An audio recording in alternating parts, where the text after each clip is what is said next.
Oke, bismillahirrahmanirrahim. Assalamualaikum warahmatullahi wabarakatuh. Waalaikumsalam warahmatullahi wabarakatuh. Waalaikumsalam warahmatullahi wabarakatuh. Oke, pertama-tama puji syukur atas kehadirat Allah Subhanahu wa taala sehingga kita semua bisa bertemu secara daring untuk pertemuan pertama mata kuliah pengelolaan lingkungan pesisir. Salam kalau diaturkan kepada Nabi besar Muhammad SAW atas karunia-Nya kita semua bisa berjalan pada jalur yang lurus meninggalkan masa-masa jahiliyah. Oke, pada kesempatan kali ini kita akan memulai pertemuan pertama yang sebelum kita mulai alangkah baiknya kita berdoa dulu. Semoga perkuliahan kita pada pagi hari ini berjalan dengan lancar. Berdoa menurut agama dan kepercayaan masing-masing, berdoa dipersilahkan.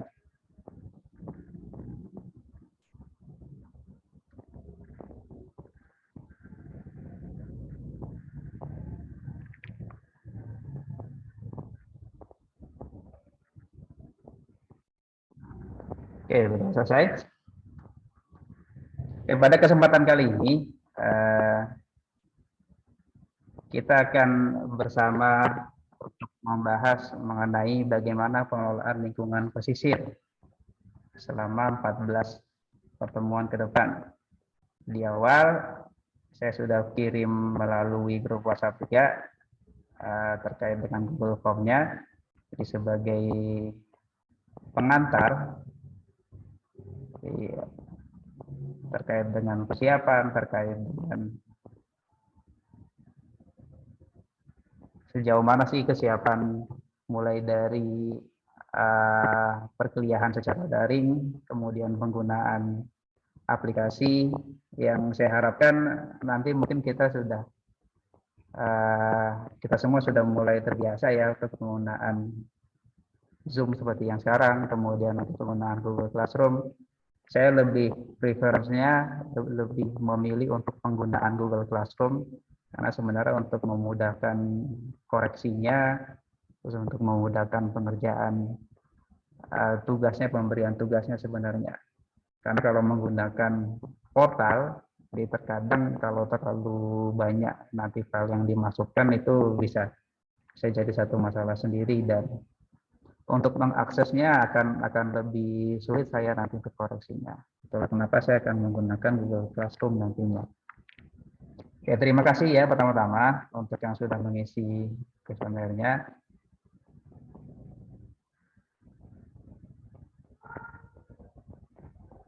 Jadi mata kuliah ini sebenarnya mata kuliah pilihan ya, mata kuliah pilihan dan menjadi salah satu mata kuliah tambahan ya yang di luar mata kuliah wajib yang memang ini pada dasarnya salah satu mata kuliah yang saya kembangkan juga sebenarnya karena saya berangkat dari ekologi. Jadi saya berangkat dari ekosistem dulu di S1 yang saya banyak bermain di pesisir khususnya di daerah mangrove. Kemudian sampai dengan ke tesis S2 pun saya masih masuk ke pembahasan mengenai mangrove juga.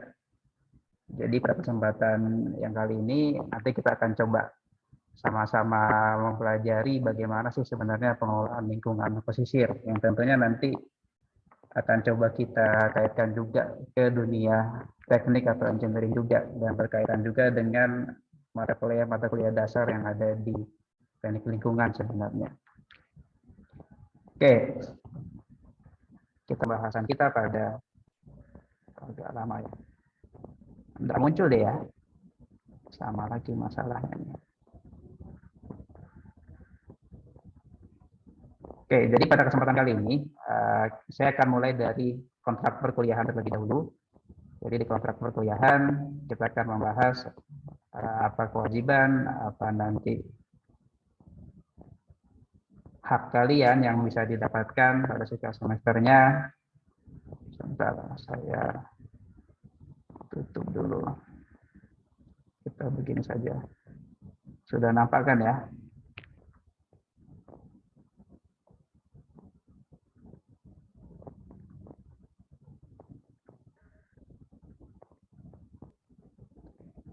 atau apa yang bermasalah akan muncul dia. Sementara ini dulu ya.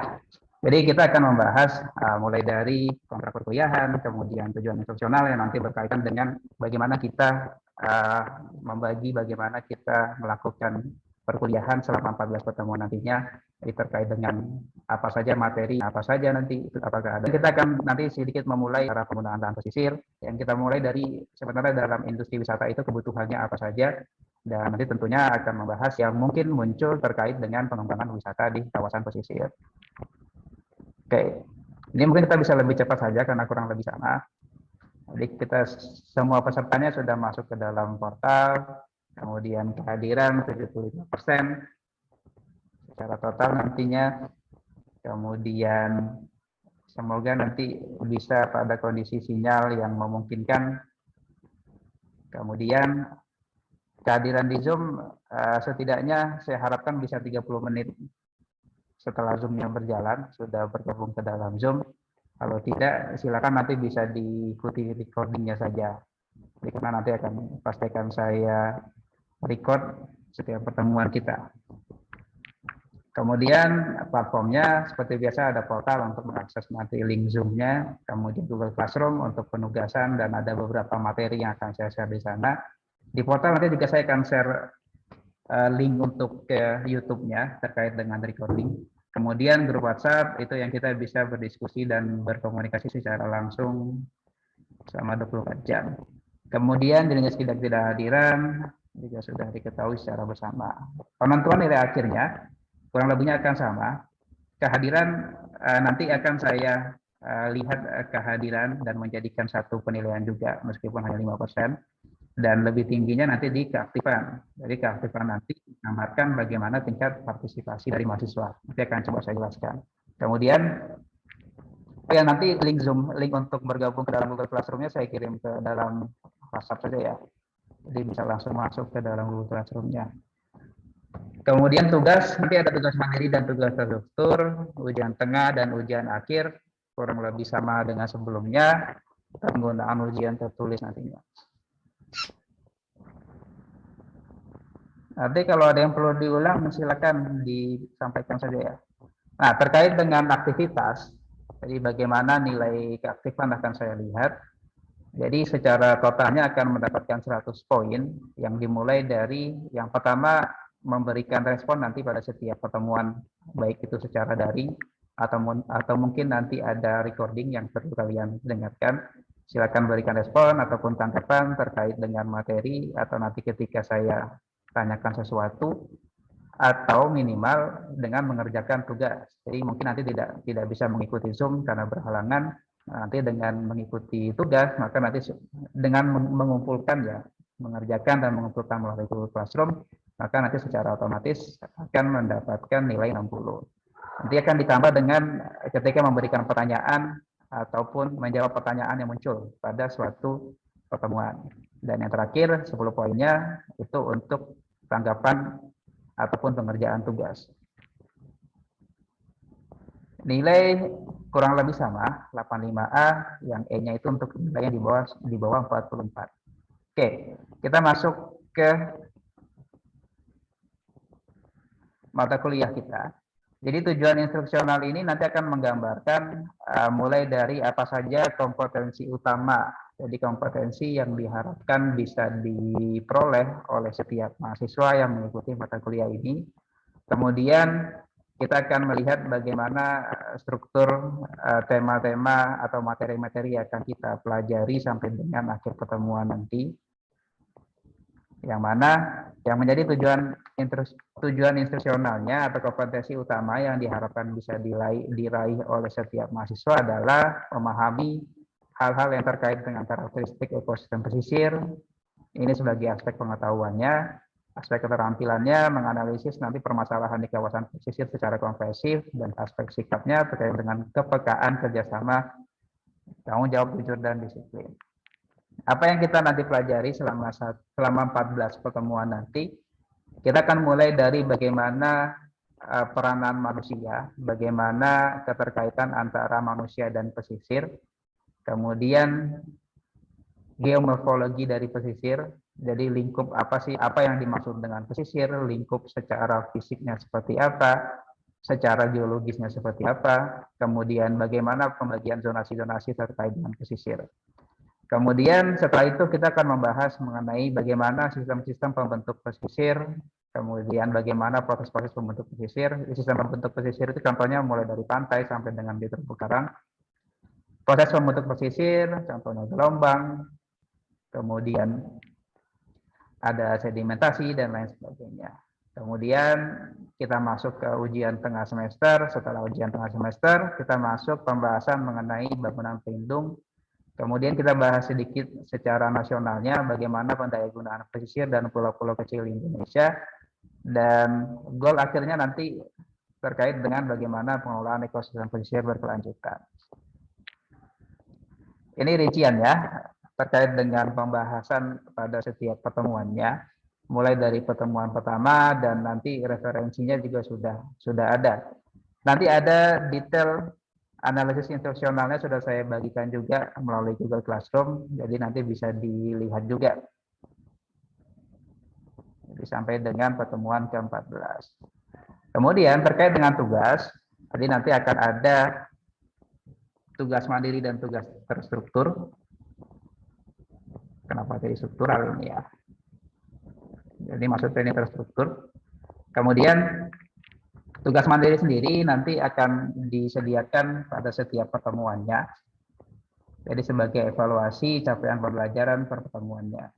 Kemudian untuk tugas strukturalnya, ini harapannya akan ada diskusi, kemudian kalian nanti melakukan studi literatur, dan kegiatan-kegiatan terstruktur nantinya dalam penyelesaian tugas-tugas yang nanti diberikan, di mana penyelesaiannya harus dilakukan secara sistematis dan secara ilmiah nantinya. Nah, ini beberapa tugas, rekapnya saja, dan secara detail nanti kalian bisa lihat di rencana pembelajaran semester. Jadi di sana sudah ada detail tugas kelompok dan tugas mandiri.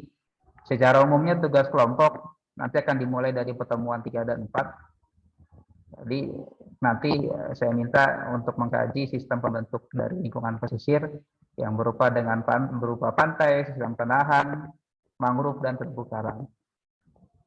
Lanjut di pertemuan 5 dan 9. Jadi ini sebelum UTS dan setelah UTS nantinya mengenai bagaimana proses pembentuk pesisir yang dimulai dari fluktuasi muka air laut atau terkait dengan pasang surut. Kemudian mengenai intrusi air laut, gelombang, dan sedimen. Kemudian di pertemuan 10 dan 11 ini menjadi tugas mandiri. Kita akan sama-sama membahas bagaimana karakteristik, bagaimana bentuknya dari bangunan-bangunan pelindung pantai atau pelindung pesisir. Jadi beberapa contohnya ada groin sampai dengan sea walls. Kemudian di pertemuan 13 nanti saya mau kita melakukan satu studi kasus, bisa nanti memang kalian observasi secara langsung di satu lokasi atau satu wilayah pesisir, atau cukup melakukan studi literatur saja. Jadi permasalahan-permasalahan ini fokusnya sudah saya sediakan terkait dengan apakah mau membahas mengenai abrasi pantai, terkait dengan intrusi air laut, marine debris, jadi sampah-sampah laut ya. Kemudian apakah terkait dengan pencemaran logam berat ataupun B3. Jadi dari setelah pemilihan topik di sini, maka berdasarkan studi literatur kita merumuskan apa saja sih upaya-upaya yang bisa kita lakukan untuk penyelesaian permasalahan tersebut. Jadi nanti silakan untuk kelompoknya, apa mau kalian tentukan sendiri, kita ada 11 orang. Kita minimal dibagi menjadi 4 kelompok kalau bisa. Jadi kalau bisa 4 kelompok, jadi 2, kita 11 ya total ya.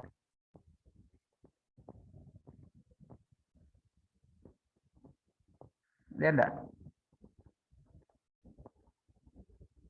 Halo?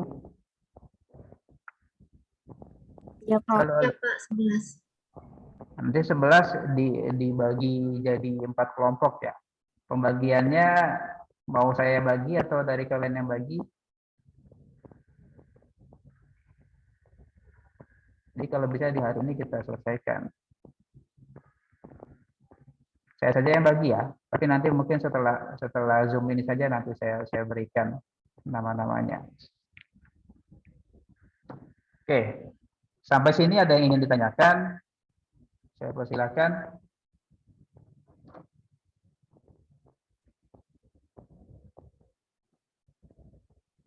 Ada yang ingin bertanya?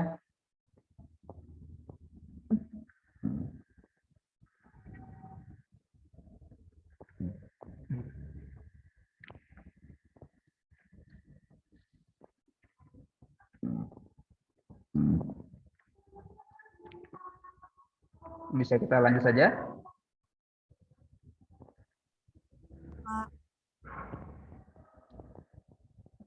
Oke, kita lanjut saja.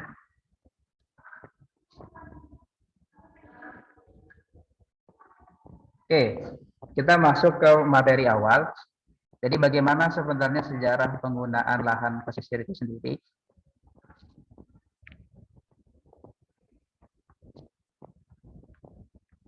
Jadi kita mulai dari apa sebenarnya zona pesisir. Jadi zona pesisir secara sederhananya merupakan satu wilayah pertemuan sistem alam yang mana di sistem tersebut dipertemukan laut dengan daratan, begitu pula dengan atmosfer. Di mana pada wilayah pesisir di sini menjadi zona transfer material yang berasal dari daratan, di mana dibawa oleh sungai, glasir, menuju ke laut. Jadi laut di sini dia bisa menuju ke pantai, ke pinggiran pantai, ke dasar laut. Dan nantinya berdasarkan perspektif manusia sendiri, zona pesisir sendiri memang menjadi satu wilayah yang penting. Karena kalau kalian bisa amati, sebagian besar populasi manusia di dunia itu berada di wilayah pesisir sebenarnya. Jadi termasuk dengan beberapa kota-kota besar di dunia itu berada di wilayah pesisir.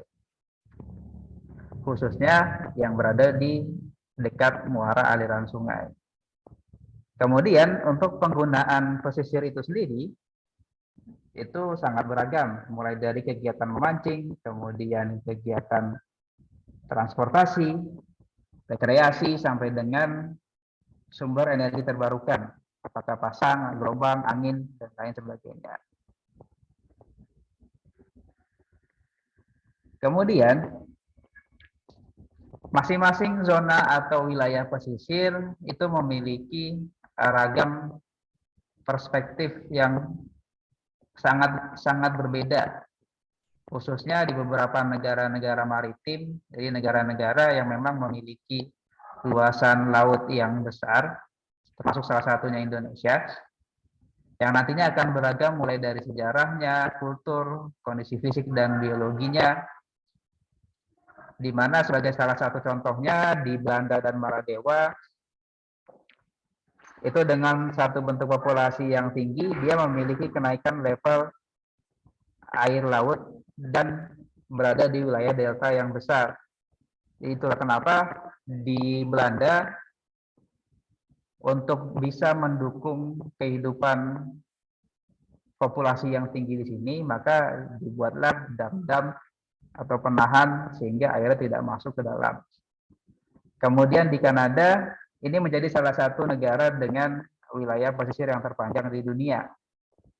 Jadi kurang lebih ada 250.000 kilometer dan berbatasan dengan 3 samudra.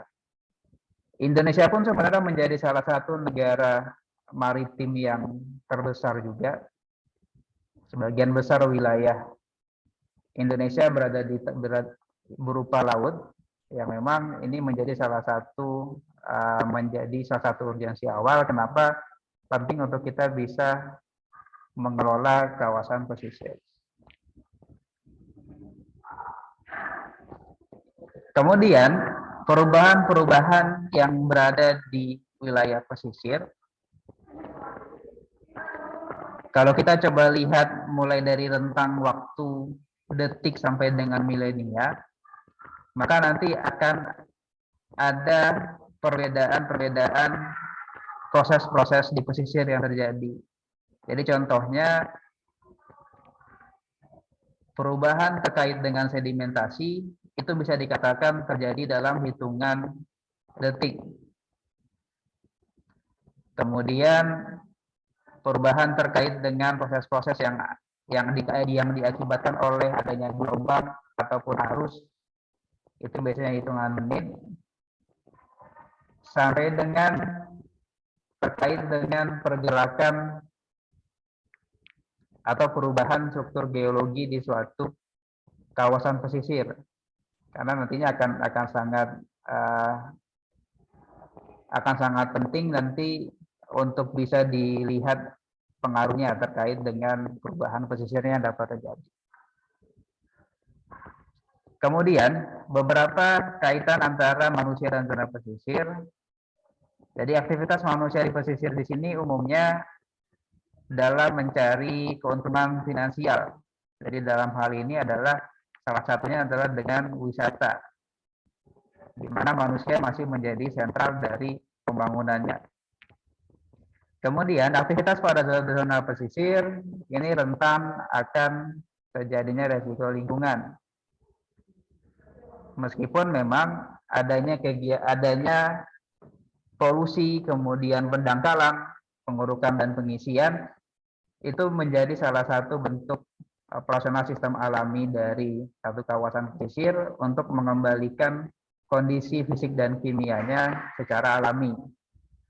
Di mana proses-proses alami ini contohnya dengan adanya gelombang, adanya badai, kemudian adanya kejadian banjir, erosi ataupun sedimentasi itu merupakan suatu proses alami yang dilakukan sebenarnya untuk mengembalikan kondisi kepada kondisi yang sebelumnya. Meskipun seringkali proses alami di sini bersifat merusak, sehingga nantinya ada beberapa rekayasa yang kita lakukan untuk minimalisir dampak kerusakan akibat proses alami tadi. Jadi nantinya pemahaman mengenai cara kerja zona pesisir ini bisa meminimasi dampak, kemudian bisa mengembangkan bagaimana perencanaan pengelolaan zona pesisir. Nantinya sistem pesisir dimulai dari struktur geologi di daratannya ataupun yang di lautan. Kemudian adanya pengaruh energi-energi gelombang, pasang surut ataupun angin yang nantinya akan mempengaruhi sistem-sistem pembentuk yang dimulai dari adanya tebing, kemudian terumbu karang, pantai, sand dune, atau gumuk pasir. Jadi yang semuanya nanti akan saling berkaitan satu dengan yang lainnya. Kemudian beberapa aktivitas penting di pesisir dimulai dari pembangunan dan alih fungsi lahan, pelayaran dan pengerukan, kemudian sampai dengan kegiatan olahraga dan rekreasi. Dan selanjutnya, terkait dengan kegiatan industri yang ada di pesisir, industri di sini bisa dibilang merujuk pada aspek masyarakat yang memproduksi barang atau produk yang bermanfaat. Jadi biasanya yang ada di pesisir itu tidak hanya industri manufaktur, tapi juga ada pembangkit listrik. Jadi yang termasuk industri di sini nanti di luar kegiatan pariwisata. Kemudian faktor-faktor yang nantinya berhubungan dengan lingkungan untuk industri sendiri, yang pertama adalah lahan yang cocok untuk dikembangkan, karena biasanya di wilayah pesisir itu berupa daratan yang luas. Kemudian pasokan bahan bakunya lebih mudah, kebutuhan airnya melimpah, karena biasanya ada pengambilan langsung dari daerah aliran sungainya. Kemudian bisa menjadi salah satu sarana pembuangan limbah dan sarana pengangkutan barang jadi ke pasar. Jadi adanya daerah aliran sungai, kemudian laut, sehingga nanti akan memudahkan pengangkutan barang jadinya. Kemudian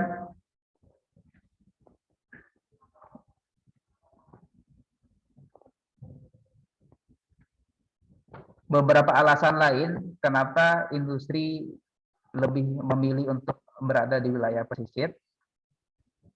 Jadi selain tadi lahan datar yang luas, kemudian harganya murah, adanya potensi untuk pengembangan pelabuhan juga, sehingga nanti akan memudahkan keluar masuknya produk ataupun bahan bakunya.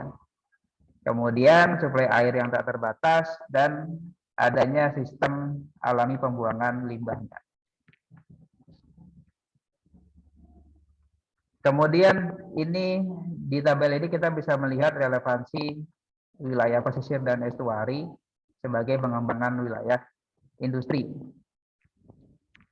Di mana yang terbatas ini memang di wilayah coast-nya. Karena kalau kita bicara pesisir di sini, ini akan termasuk dengan wilayah laut juga. Dan estuari ini yang berbatasan langsung dengan daratan dan lautannya.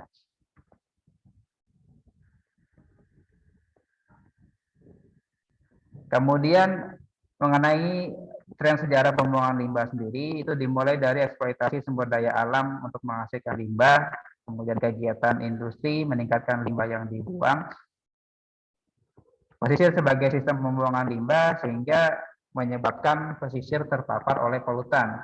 Jadi polutan yang masuk ke dalam kawasan pesisir ini dia tergabung dengan sedimen, kemudian adanya pasang, kemudian adanya arus, menyebabkan polutan tadi melakukan penyebaran atau pergerakan. Yang secara alami sebenarnya jumlah polutan tadi bisa jadi direduksi dan ada kegiatan biogeokimia juga di dalam air, sehingga sebenarnya menjadi tidak berbahaya polutannya. Tapi ketika jumlah dari polutan yang dibuang langsung itu semakin banyak, maka nanti lingkungan sudah tidak sanggup lagi untuk memproses limbah yang dimasukkan ke dalam kawasan pesisir. Kemudian masuk ke industri pariwisata. Jadi di pariwisata sendiri membutuhkan beberapa hal, mulai dari akses. Jadi akses di sini terkait dengan jalan. Jadi misalnya di kawasan mangrove, kita akan membutuhkan papan jalan untuk bisa mengaksesnya dengan bebas, atau untuk melewati wilayah yang berupa tebing, maka kita akan membutuhkan untuk pembuatan tangga. Kemudian tentunya akan menyebabkan adanya tekanan habitat pesisir dan pantai pun diharapkan bisa stabil. Contohnya di pantai Padang juga, agar lebih stabil kan kita menambahkan groin. Meskipun ada dampak yang negatif juga sebenarnya dengan penggunaan groin nantinya. Kemudian umumnya wilayah wisata pesisir ini banyak penggunanya dan berpotensi menyebabkan adanya konflik kepentingan. Kemudian bisa menyebabkan peningkatan polusi dan tentunya kebutuhan fasilitas hiburan akan menambah lagi jumlah wilayah yang nantinya perlu dibangun.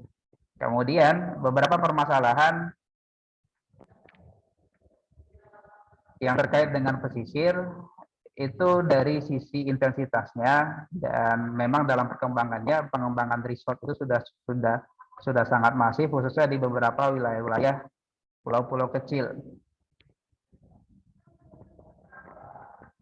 Dan nantinya wisata-wisata yang memang berdampak besar itu umumnya memang akan tergantung bagaimana dengan popularitasnya dan bagaimana penanganan atau pengelolaan di wilayah wisata tersebut.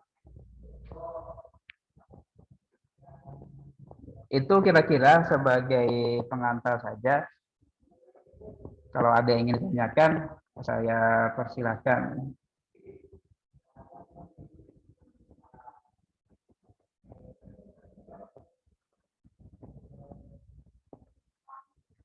Nanti untuk pertanyaan, saya akan berikan langsung di Google Classroom ya.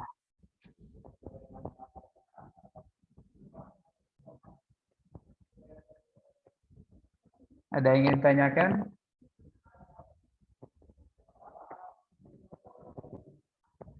Halo?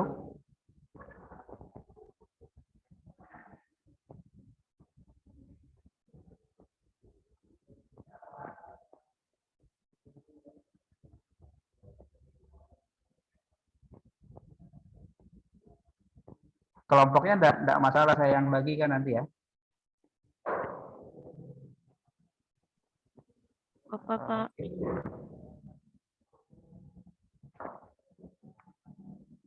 Saya coba absen dulu. David Rizalando, Debbie, ada enggak?